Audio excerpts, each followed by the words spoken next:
ഒരു mini civil station ഒരു മരീചികയായി വർഷങ്ങളായി നിലനിൽക്കുകയായിരുന്നു.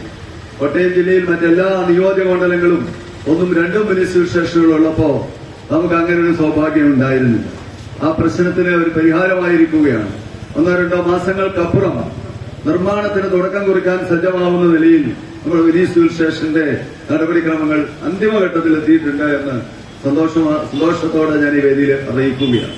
അതേപോലെ തന്നെ വളരെ ശ്രദ്ധേയമായ ഒരു വികസന പ്രവർത്തനം എന്നുള്ള നിലയിൽ നമ്മുടെ കാരക്കാട് ഇളപ്പുങ്കൽ ഭാഗത്ത് പുതിയൊരു പാലം, നമ്മുടെ തൊടുപുഴ മുട്ടം ഭാഗത്ത് നിന്ന് വരുന്ന മുഴുവൻ ആളുകൾക്കും ഒരു ബൈപ്പാസ് എന്നുള്ള നിലയിൽ ഉപയോഗിക്കാവുന്ന രീതിയിൽ വാഗമൺ റോഡിലേക്ക് പ്രവേശിക്കാവുന്ന നിലയിൽ കാരക്കാട് കൂടി ഒരു പാലത്തിന്റെ അതിന്റെ പാലം വന്ന് ലാൻഡ് ചെയ്യുന്ന ഭാഗത്ത് സ്ഥലലഭ്യതയുടെ ഒരു ചെറിയ പ്രശ്നം നിൽക്കുന്നുണ്ടെങ്കിലും അത് ഏതാണ്ട് ലഭിക്കുമെന്നുള്ള നിലയിൽ തന്നെ അതിന്റെ നടപടിക്രമങ്ങൾ അല്ലെങ്കിൽ അത് ലഭ്യതയുമായി ബന്ധപ്പെട്ട കാര്യങ്ങൾ ഏതാണ്ട് അന്തിമഘട്ടത്തിൽ നമ്മൾ ശുഭാപ്തി വിശ്വാസത്തിലാണ്.